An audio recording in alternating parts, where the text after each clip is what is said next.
All you need to do is look at the news to see that Florida is one of the most attractive places in the country for people to move to. In reality, it has everything you need, from theme parks to beautiful beaches. The tax laws are incredibly awesome. The industries are thriving, and the culture is second to none. I understand if you are already packing your things to move. However, don't get too far ahead of yourself. It's important to see things from every point of view. There are a few things you need to take into consideration before you make the move. Here are 20 things to know before moving to Florida. My name is Tatiana. That's Southwest Florida.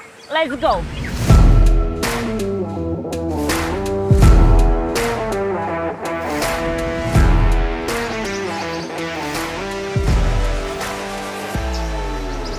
Weather. So first thing people usually think of when it comes to Florida is the weather. After all, its nickname is the Sunshine State. But the thing about the sun is it's really hot. Florida may be warm all year long, but it can get downright hot during the summer. Temperatures in the 90s and humidity always high. It's incredibly uncomfortable for nearly everyone. However, it is manageable. Hurricanes. Floridians know the months between June and November incredibly well. It's hurricane season. Florida is one of the states that are almost at risk of getting hit, with the Atlantic Ocean on the one side and the Gulf of Mexico on the other. During this season, it's hard to shop for necessities like water. Even evacuation is incredibly difficult. Because the state is one big peninsula, the only direction people can flee is north. When everyone decided to go the same direction at the same time, it turns into chaos, all because of hurricanes. Thunderstorms. During the summertime, the sun beats down on the Floridian soil, making it incredibly hot. At the same time, cool freezers from the Gulf and the Atlantic blow in. These two factors combine to form very powerful thunderstorms that will usually happen every single day between May and mid of November. In the center of the state is Polk County. It's the place in the United States that gets the most lightning strikes.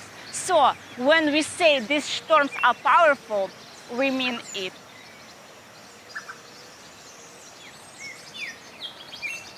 Red tide, one crazy phenomenon that occurs from time to time along the coast of Florida, is known as red tide. This is when huge drift of algae collect, seeping into anything in the water. This algae produces toxic chemicals that can affect marine plants, animals, and even humans.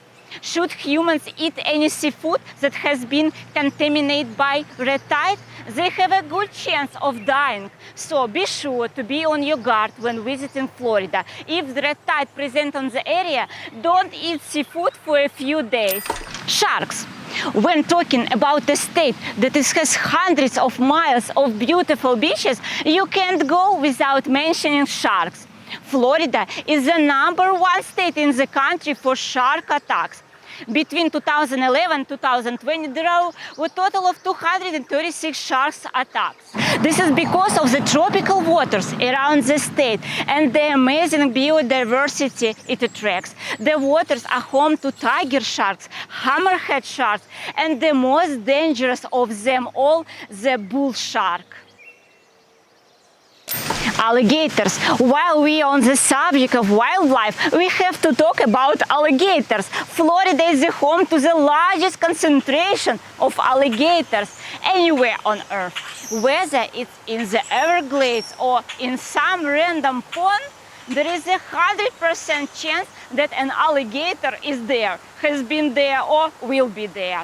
In addition to this, Florida has a high rate of pet deaths because of alligators.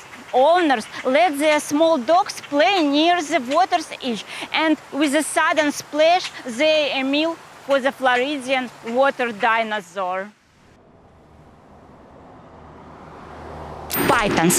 Is Florida covered in dense jungles? No. That's why there is an incredible infestation of huge pythons in the state. That's right. This is a major problem in Florida, especially in the southern area of the state.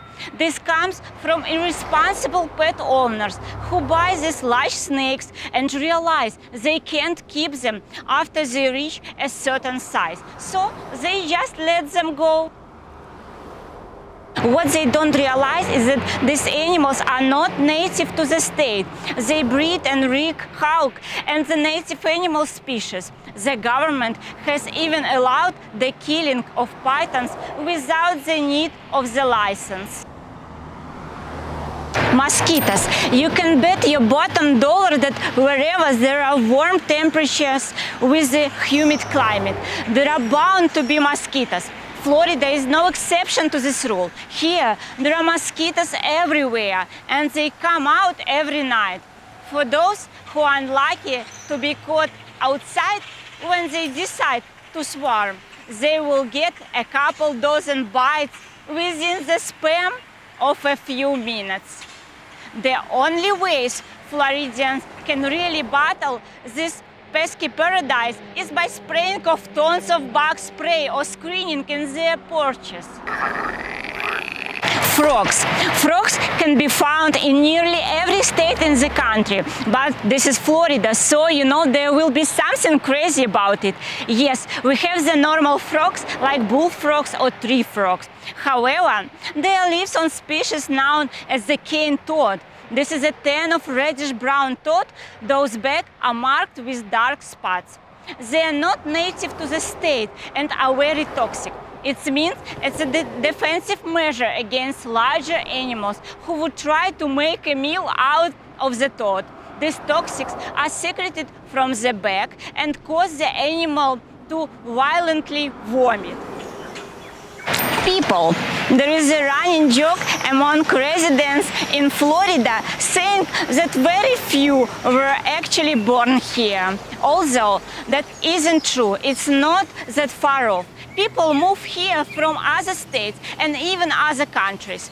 What this does is create a dynamic culture and an amazing level of diversity within the population. Yes, that can add some tensions from time to time. However, it also highlights the beauty of life here. Schools.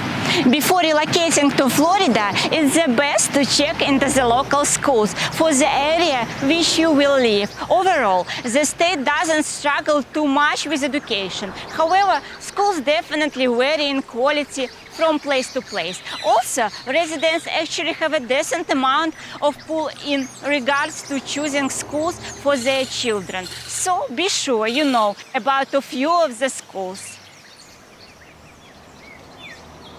Prices for real estate. Generally, the price of a house in Florida was well below national averages. That has been changing in the last couple of years, and especially this past year with COVID. What is happening is that so many people are moving to Florida, particularly from other states, and it drives up the price of real estate. However, this isn't the case for every location. There are plenty of small towns to choose from where these real estate issues aren't even an option. Price for a rental property. This is another place where supply and demand seems to be working against the consumer. In many cities, properties are selling at astronomical prices, as not everyone can afford this. They opt for rentals. This has created a huge spike in demand. Apartments, condos, rental houses, all of the prices for this thing have shot up to a point where some monthly rental rates are more expensive than a moderate mortgage payment would be.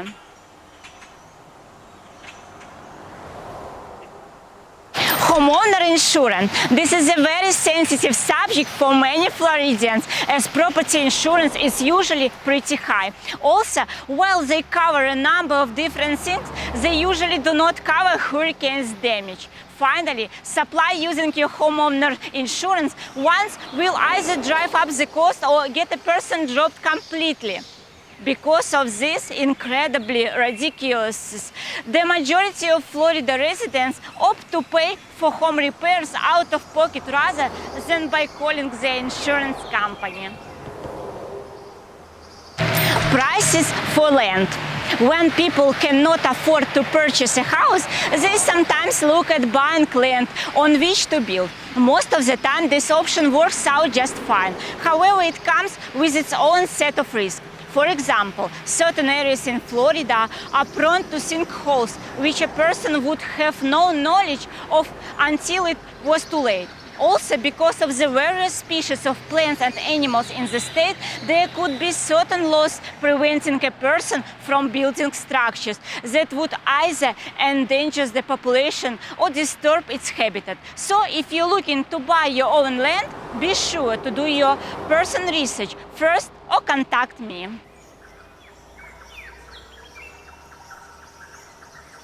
Job.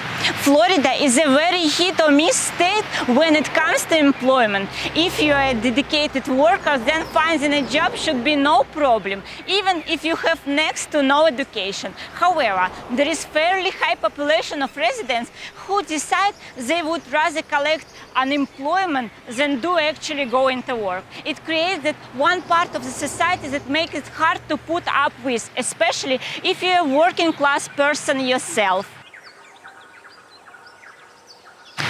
Salary.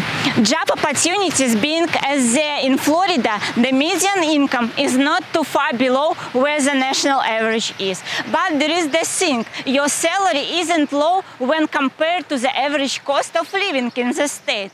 Also, Florida has no state income tax. So people who work here enjoy taking home more of their pay than the normal person. Service. There is something that seems to be unspoken, yet very understood among the population of the United States. People from Florida are of a different breed. This definitely shows in certain areas of the workforce. In most places, you would think a server at a restaurant should come, greet you, show to your table, and all of those other things. However, Floridians do it a bit differently. We do it well, however, we want to do it. It sometimes leads to a slower service, slightly less quality products, and poor customer relations. Traffic. Interstate 4, Interstate 75, and Interstate 95. There are the three main roads you will hear more about than any other road in the state. I-95 runs north to south along the eastern portion of the state. I-75 runs north to south along the western area. I-4 connects Daytona Beach to Tampa. At any given point, these interstates are packed full of cars and probably have a number of accidents on them. Let's take I-4 as an example. Not only does it pass straight through Orlando, it goes right by Disney and Universal Studios, which add an incredible amount of their own traffic to the mix. Be ready to be bumper to bumper with cars when and if you come. Otherwise, you may be miserable. Parking. No matter where you are in the state, you are never more than 60 miles away from the nearest large body of water, like the Gulf of the Ocean. That means there are beaches close, but that also means that a ton of people who are headed to the beach at the same time. Once you are there, parking will be incredibly difficult. Some places, like Sarasota, have very few places to park. Others, like Clearwater, have parking, but it costs a ton of money. A few lucky people will catch a parking spot that opens up close, but the majority of people will end up parking a few blocks away. I will go ahead and say it. Florida is a great place to live. However, it's important to consider every aspect before you decide to move. There are definitely some cons, but I tend to think that there are more pros. So check it out and consider everything. I will be here if you want to be ready to make that next step.